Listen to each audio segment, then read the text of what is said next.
सचमुच में हम वीक नहीं है, हम हड़बड़ी में सब गलती कर देते हैं। कुछ टेक्निक काम आती है।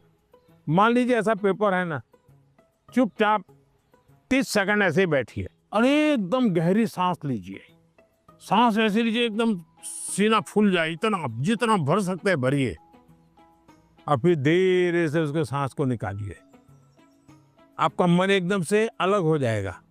फिर उसकी ओर देखिए तो आपको नई चीज हाथ लग जाएगी, सही चीज हाथ लग जाएगी। नहीं आता है इसलिए गलती होना अलग बात है, लेकिन आता है और गलती होगा ऐसा कभी नहीं होगा।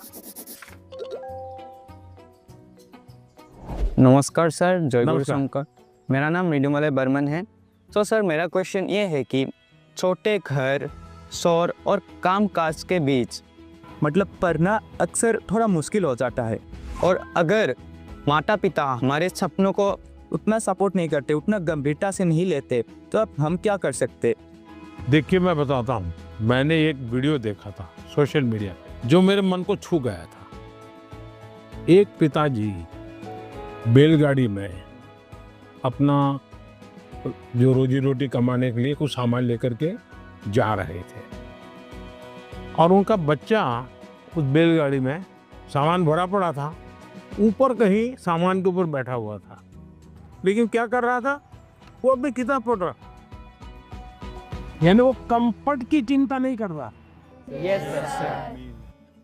कुछ लोग होते हैं कि भाई नींद नहीं आती, क्यों नहीं आती, कमरा ऐसा है, अगर उसको 5 स्टार होटल में रखोगे ना तो भी नींद नहीं आएगी। हाँ। तो ये जो सोच है कि सुविधा होगी तो क्षमता आएगी, ऐसा नहीं है।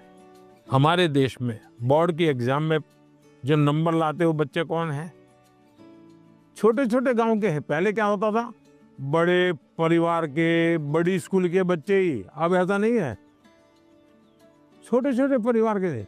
अब वहां तो कोई कंफर्ट नहीं है। देखिए अभी मैं ब्लाइंड क्रिकेट टीम से बच्चियों को मिला और वो जीत करके आई।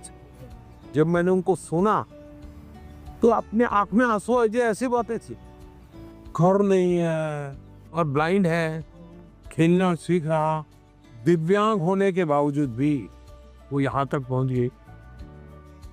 तो उसको कहाँ पैदा हुई, कहाँ रहती थी, उसमें मैटर नहीं करता था। तो हम कंफर्ट जोन ही जीवन बनाता है, ये भ्रम में नहीं रहना चाहिए। जीवन बनता है जिंदगी जीने के तरीके से। माननीय प्रधानमंत्री जी को देखा तो मुझे तो अपने आप पर विश्वास नहीं हो रहा कि वो आ रहे हैं, लीडर है इंडिया के, तो मुझे लगा कि वो बहुत सीरियस रहते होंगे। लेकिन जब उनसे बातें की ना, बातें करके अपने अपने लगे, उन्होंने जो एडवाइस दी थी उसको सुनकर ऐसा लगा कि हाँ मैं तो ये कर सकता हूँ। अब मैं वो फॉलो करूँगा और अपने जीवन में उसको उन एडवाइस को फॉलो करने की कोशिश करूँगा।